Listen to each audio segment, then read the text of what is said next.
Hello everyone, I welcome you all to I exam B daily BPD analysis के इस दूसरे video में आप सभी का स्वागत है। आप सभी को पता है करंट अफेयर्स आपके एग्जाम में एक महत्वपूर्ण रोल प्ले करते हैं, तो ये आपका वहाँ पे जरूर हेल्प करेगा।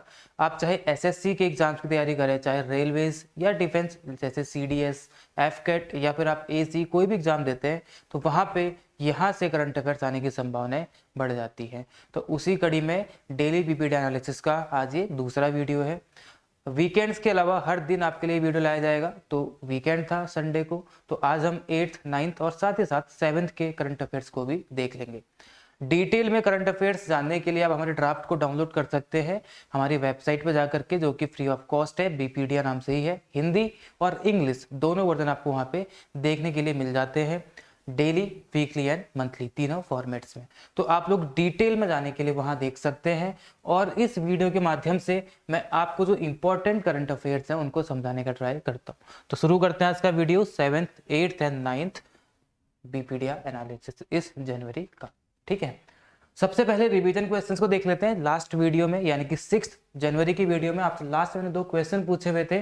पहला क्वेश्चन था Kuldeep Singh Pathania to be the speaker of which state assembly, कौन से राज्य की राज्य विधानसभा के अभी स्पीकर बने हैं कौन? कुलदीप सिंह पठानिया। तो इसका आंसर क्या हो जाएगा आपका? Option number B, Himachal Pradesh. ठीक है, तो यहाँ के स्पीकर बने कौन? कुलदीप सिंह पठानिया। सेकंड क्वेश्चन था which state one the world habitat awards 2023 for जागा मिशन। आपको जागा मिशन से ही पता चल जाना चाहिए कि कहाँ का है, आपके उड़ीसा का, यानी कि ऑप्शन नंबर डी इसका आंसर हो जाएगा कि वर्ल्ड हैबिटेट अवार्ड्स 2023 किसको मिला है? उड़ीसा को मिला है फॉर इट्स जागा मिशन। ठीक है, ये क्वेश्चन इंपॉर्टेंट है, यहाँ से आपके एग्जाम में आने की संभावनाएं बढ़ जाती है। तो आज के हम करंट अफेयर्स को शुरू करते हैं। सबसे पहला नेशनल हेडिंग है हमारी, तो नेशनल में देखते हैं क्या इंपॉर्टेंट है। First, G20 meeting to take place in Puducherry on January 31। G20 यानी कि ग्रुप ऑफ 20, जहां पे 19 कंट्रीज के साथ साथ एक यूरोपियन यूनियन भी है, यानी कि 19 countries plus European union, EU, इनका गुट है कौन सा? G20। तो इसकी अध्यक्षता करने का मौका भारत को मिला है, जो कि दिसंबर से शुरू हो चुका है। दिसंबर से शुरू हो गया, 2023 तक ये चलेगा लास्ट तक, यानी कि 1 साल के लिए मिला है, दिसंबर 2022 से। तो इंडिया इस टाइम इसकी अध्यक्षता कर रहा है। आपको कमेंट सेक्शन में बताना है कि इससे पहले इसकी अध्यक्षता कौन कर रहा था। तो इस G20 की जो पहली मीटिंग है वो पुदुचेरी में होने वाली है 31 जैन को। ये हेडिंग बनी है, ये न्यूज इस बार की बनी हुई है। At a function held in beach road Gandhi Thidal, lieutenant governor doctor Tamilisai Soundararajan release the G20 logo for the meeting. Logo से याद आता है, पिछले वाले वीडियो हमने देखा था कि Y20 मीटिंग यानी कि Y20 समिट, इसका भी क्या किया गया? लोगो और वेबसाइट इसकी लॉन्च की गई थी। Y20 क्या है? Y20 G20 का ही एक हिस्सा है। Y20 जो बेसिकली यूथ 20 है, इसमें जो यूथ लोग होते हैं, जितने भी यूथ है, उन सब के आइडियाज को लाने का मौका यहाँ पे दिया जाता है, ताकि उनको भविष्य हम लोग इम्प्लीमेंट कर सकें Y20। ठीक है, तो ये इंपॉर्टेंट था। आगे देखते हैं कि G20 के बारे में क्या क्या चीजें हैं। G20 मैंने आपको बताया कि 19 कंट्रीज के साथ साथ एक यूरोपियन यूनियन यहाँ पे होता है। It works to address major issues related to. अब ये G20 किस बारे में काम करता है? गुट है क्या? It addresses the issues related to the global economy such as international financial stability। जो वैश्विक फाइनेंशियल वित्तीय स्थिरता है उसको डील करने का ट्राई करता है। क्लाइमेट चेंज जो है उसको डील करने का ट्राई करता है, और सस्टेनेबल डेवलपमेंट के बारे में ये बात करता है। ठीक है, इसकी स्थापना कब की गई थी? 26 सितंबर 1999 में की गई थी। पुदुचेरी की तो लेफ्टिनेंट गवर्नर है, वो कौन है? तमिलिसाई सुंदरराजन। ठीक है, ये इसका लर्न अलोंग का। आगे बढ़ते हैं, आगे क्या है? आपको इसके माध्यम से केवल शॉर्ट एंड क्रिस्प एनालिसिस देखने के लिए मिलेगा, जो आपके एग्जाम के लिए इंपॉर्टेंट है। इंटरनेशनल से हेडिंग बनी है US approved world's first vaccine for declining honeybees. United States ने हनीबीज के लिए, वहां पे हनीबीज का जो नंबर है वो डिक्लाइन हो रहा था, तो उसके लिए वर्ल्ड की पहली वैक्सीन को अभी लॉन्च किया है। तो एक्चुअली जो हनीबीज का नंबर है डिक्लाइन हो क्यों रहा था? वहां पे एक बीमारी चल रही थी, एक डिजीज थी, उसका नाम क्या था? अमेरिकन फूल ब्लड डिजीज। ठीक है, अमेरिकन, इसको याद रख लेंगे, फूल ब्लड या फूल ब्लड डिजीज। अब ये चर्चा में आई है तो एग्जाम में आपसे स्टैटिक बनाकर के क्वेश्चन पूछा जा सकता है कि अमेरिकन फुल ब्लड डिजीज क्या है, तो ये भी आपको पता रहना बेहद जरूरी है। ये डिजीज क्या है? ये एक बैक्टीरियल कंडीशन यानी कि बैक्टीरिया से होने वाली एक डिजीज एक तरीके से है। इससे क्या होता है? It weakens colonies by attacking bee larvae. जो बी लार्वा है उन पे अटैक करते हैं ये बैक्टीरिया, और उसके बाद उनको वीकन करते हैं, इससे उनके नंबर वो मतलब डेथ हो जाती है, मर जाते हैं, खत्म हो जाते हैं। और वहाँ पे धीरे धीरे ऐसे क्या हो रहा था, हनी बीज के नंबर को डिक्लाइन किया जा रहा था, हो जा रहे थे इस डिजीज की वजह से। तो ये डिजीज भी आपसे पूछी जा सकती है, तो आपको ये भी याद रखनी है, एक बैक्टीरियल डिजीज है, ठीक है। तो इसके लिए दुनिया की पहली वैक्सीन हनी बीज के लिए उन्होंने लॉन्च करी, किसने? यूएस ने। तो क्वेश्चन आपसे बन सकता है किस देश ने करी, तो वो यूएस ने करी। अबाउट यूएस, यूएस की राजधानी क्या है? वॉशिंगटन डीसी, और यहाँ के प्रेसिडेंट जो बाइडन है। पिछले वीडियो में आपको एक चीज बताई थी कि यूएस प्रेसिडेंशियल अवार्ड एक इंडियन ओरिजिन को मिला है, आपको बताना है कि वो कौन है, ठीक है। इंडियन ओरिजिन थे, उनको मिला है। अपनी कम्युनिटी को स्ट्रॉन्ग करने के लिए, डेवलप करने के लिए वहां पर उन्होंने काम किया था। अब हेडिंग बनी है स्टेट से मेन न्यूज क्या बनी है आज की? Election commission appointed Maithili Thakur as Bihar state icon. अगर आप सोशल मीडिया पे एक्टिव रहते हैं तो आप मैथिली ठाकुर को जरूर जानते होंगे। ये और उनके दो भाई काफ़ी ज़्यादा एक्टिव रहते हैं अपने सोशल मीडिया पे, संगीत के क्षेत्र में सिंगर, एक तरीके से फोक सिंगर है ये मैथिली ठाकुर। तो वहाँ पे इलेक्शन कमीशन ने इनको एक स्टेट आइकन फॉर बिहार घोषित किया है अभी हाल ही में। ये भी एक इंपॉर्टेंट क्वेश्चन बन जाता है।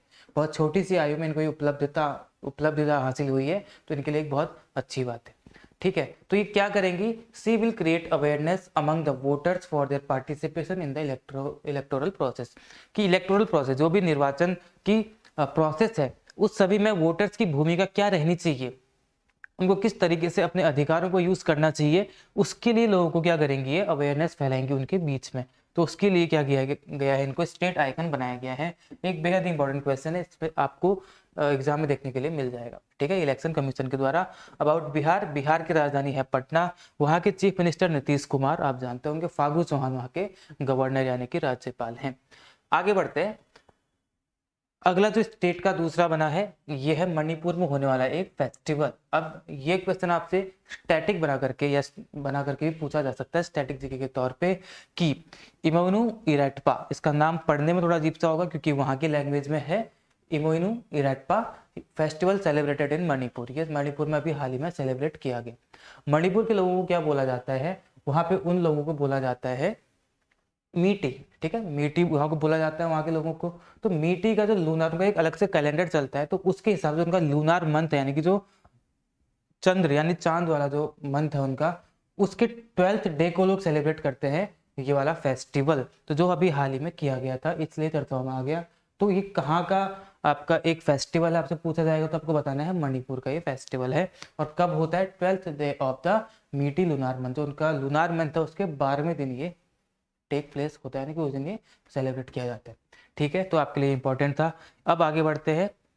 Goa, Goa's Mopa airport named after Manohar Parrikar, बेहद इंपॉर्टेंट क्वेश्चन आपके एसएससी के आने वाले एग्जाम में, चाहे वो सीजीएल मेंस हो या फिर सीएचएसएल का हो, ये क्वेश्चन आपको जरूर देखने के लिए मिलेगा।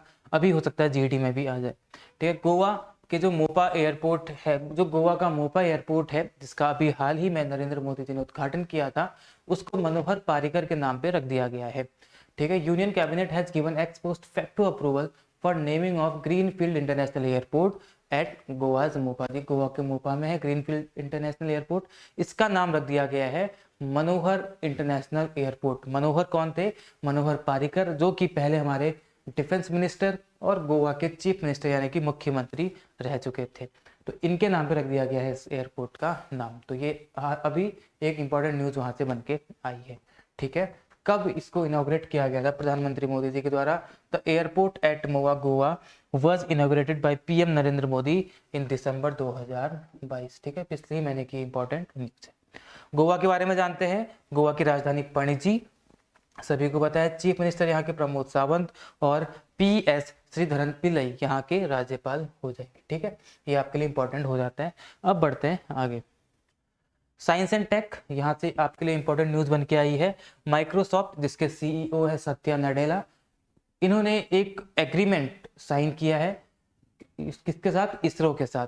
तो वो किस लिए है? To boost Indian space tech startups. जो इंडियन के स्टार्टअप्स हैं जो कि बेसिकली स्पेस वगैरह के लिए काम करते हैं, उनको बूस्ट करने के लिए इसरो के साथ क्या गया है भी माइक्रोसॉफ्ट के द्वारा एक एग्रीमेंट साइन किया गया है। ठीक है, वही चीज़ इस पूरे न्यूज़ में लिखी हुई है, आप लोग इसको डाउनलोड करके पढ़ सकते हैं।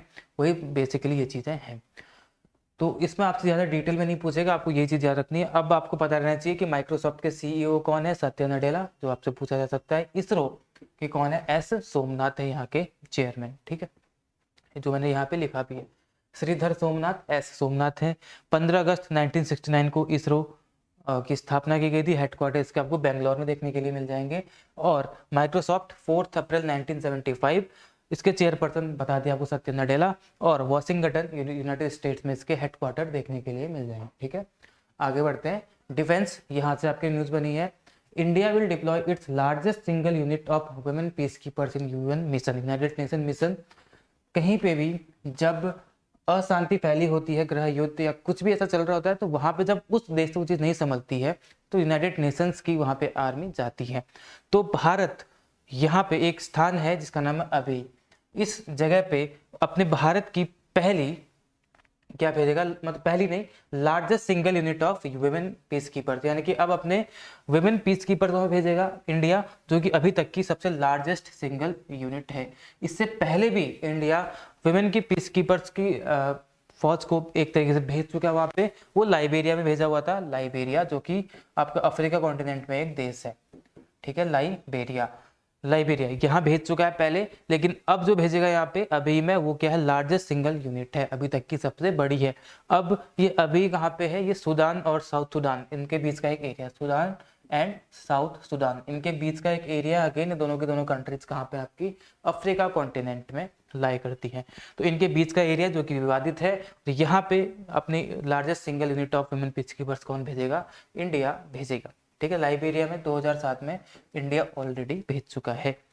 तो यूनाइटेड नेशंस के बारे में बात कर लेते हैं सेकेंड वर्ल्ड वॉर के बाद, ताकि ऐसे विश्व युद्ध अब दोबारा ना हो, और जितनी भी क्षति उस विश्व युद्ध में हुई थी, इन चीज़ों को प्रिवेंट करने के लिए सारे दुनिया के जो बड़े बड़े मेजर कंट्रीज थे, उन्होंने एक प्लान बनाया कि अब हम लोग एक ऐसे संगठन की स्थापना करेंगे जो इन सब पे रोक लगाएगा।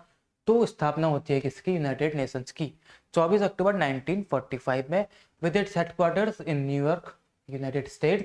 एंड सेक्रेटरी जनरल अभी इसके कौन है? एंटोनियो गटरेस हैं, काफ़ी लंबे टाइम से यही है।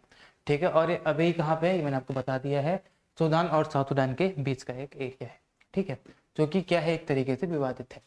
आगे बढ़ते हैं।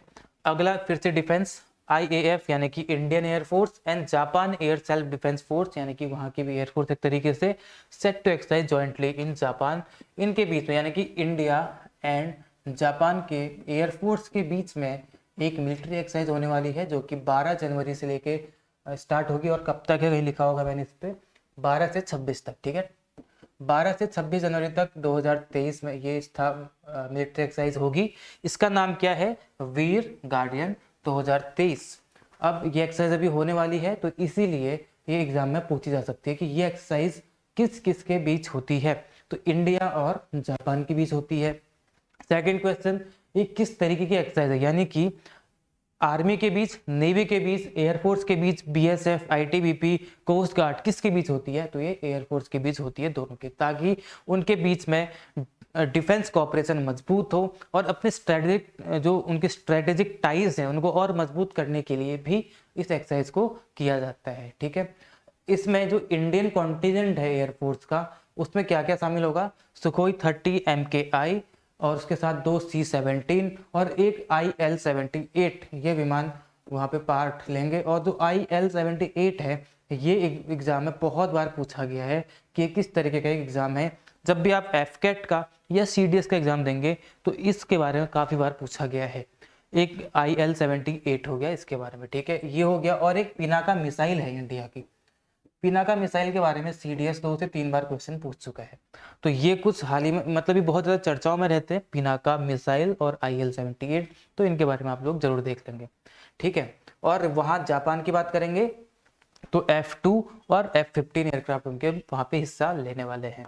ठीक है, अगर आप लोग डिफेंस की तैयारी करते हैं तो इन सभी विमानों के बारे में, मिसाइल्स के बारे में जरूर पढ़ लेना कि इनकी स्पेसिफिकेशंस क्या क्या हैं और किस किस तरीके के मिसाइल सभी विमान होते हैं, क्योंकि यहाँ से एसएससी में तो नहीं लेकिन डिफेंस के एग्जाम्स में, चाहे वो आप एफकेट, सीडीएस, एसी कुछ भी देंगे तो वहाँ पे आपसे पूछे जाते हैं। ठीक है, एसएससी में ऐसे सवाल नहीं पूछेगा। हालांकि मिलिट्री एक्सरसाइज पूछता है एसएससी, लेकिन वेपन्स के बारे में एकदम से नहीं पूछता है। ठीक है, ये सारा वही मैंने यहाँ पे बताया है, आप लोग इसको देख सकते हैं। अब इवेंट्स में देखते हैं, इवेंट्स में क्या इंपॉर्टेंट हुआ। 17th Pravasi Bharatiya Divas to be held in Bhopal. आज एनआरआई डे मनाया जा रहा है 9 जनवरी। इस दिन महात्मा गांधी जी साउथ अफ्रीका से इंडिया वापस आए थे, तो इसीलिए मनाया जाता है कि एनआरआई डे। ठीक है, नॉन रेसिडेंशियल डे। तो प्रवासी भारतीय दिवस हिंदी में बोलते हैं 17 है, और ये मध्य प्रदेश इंदौर में इसको सेलिब्रेट किया जाएगा। कब से कब तक? 8th से लेकर के 10 तक, यानी कल स्टार्ट हो चुका था और कल तक ही चलेगा, 10 तक ही चलेगा। मध्य प्रदेश की बात की जा रही है। इसकी स्थापना 1956 1 नवंबर को हुई थी और कैपिटल इसकी भोपाल है और चीफ मिनिस्टर इसके कौन है? शिवराज सिंह चौहान यहाँ के मुख्यमंत्री हैं। आगे बढ़ते हैं। ऑबिसवरीज से भी आपसे क्वेश्चन बनते हैं कि हाल ही में जो फेमस और रिनोन्ड पर्सनैलिटीज होती हैं, उनकी डेथ होती है, उनके बारे में। सबसे पहले माधुरी बेन, काफ़ी इंपॉर्टेंट है, इनको जरूर आप लोग स्टार मार्क करेंगे, उसको याद कर लेंगे माधुरी बेन को। ये बहुत इंपॉर्टेंट है, ये जर्नलिस्ट, इनकी डेथ हो गई है। जर्नलिस्ट है, सीनियर जर्नलिस्ट एंड को founder of well known weekly news magazine Chitralekha. इस चित्रलेखा के बारे में आपने कहीं ना कहीं जरूर सुना होगा। तो इसकी ही क्या थी, ये को फाउंडर हुआ करती थी। तो इनकी अभी हाल ही में डेथ हो गई है। ये एक जर्नलिस्ट पेशे से ये क्या है? जर्नलिस्ट हैं। तो इनकी डेथ हो गई, इसको आप लोग स्टार मार्क करेंगे, आपसे पूछा जाएगा। अब दूसरा जो ऑबिचुअरी है वो किसकी है? डॉक्टर थिमेंटन उडावाडिया। डॉक्टर थिमेंटन उडावाडिया ये अपने मेडिसिन के क्षेत्र के लिए बहुत फेमस थे, इनोवेटिव प्रैक्टिसेस यहाँ पे करते रहते थे। तो उसके लिए बहुत ज़्यादा इंपॉर्टेंट नहीं है, लेकिन क्योंकि ये चर्चाओं में रहते थे तो इसलिए इनको पढ़ना बेहद जरूरी है। तो ये भी आप लोग याद रख लेंगे, क्या थे? मेडिसिन के क्षेत्र से जुड़े हुए थे डॉक्टर थिमेंटन उडावाडिया। आगे बढ़ते हैं। तीसरी ऑबिचुअरी है किसकी? गियानलुका वियाली। गियानलुका वियाली कौन? एक फुटबॉल प्लेयर, इनकी भी हाल ही में डेथ हो गई है। एज 58 साल की उम्र में इनकी डेथ हो गई है। स्पोर्ट्स से कभी कभी आपसे पूछ लेते हैं, तो ये इतने इंपॉर्टेंट नहीं है, लेकिन चर्चाओं में थे तो आपके लिए पढ़ना जरूरी हो जाता है। बुक्स, एसएससी आपसे बुक्स में भी पूछता है। एसएससी की जो बुक्स रहेंगी वो कुछ भी पूछ सकते हैं। तो यहाँ पे जो हाल ही में चर्चा में बुक्स आई उनके बारे में बात कर लेते हैं। ह्यूमन एनाटॉमी, इसमें बेसिकली ह्यूमन जो एनाटॉमी है, मानव शरीर, उसके बारे में बात की गई है। डॉक्टर अश्विनी कुमार द्विवेदी के द्वारा इसको ऑथर किया गया है। ये अभी हाल ही में लॉन्च हुई थी, इसलिए इसको यहाँ पे लिखना जरूरी था इस बुक को। ठीक है, हाल ही में लॉन्च की गई है। आगे बढ़ते हैं।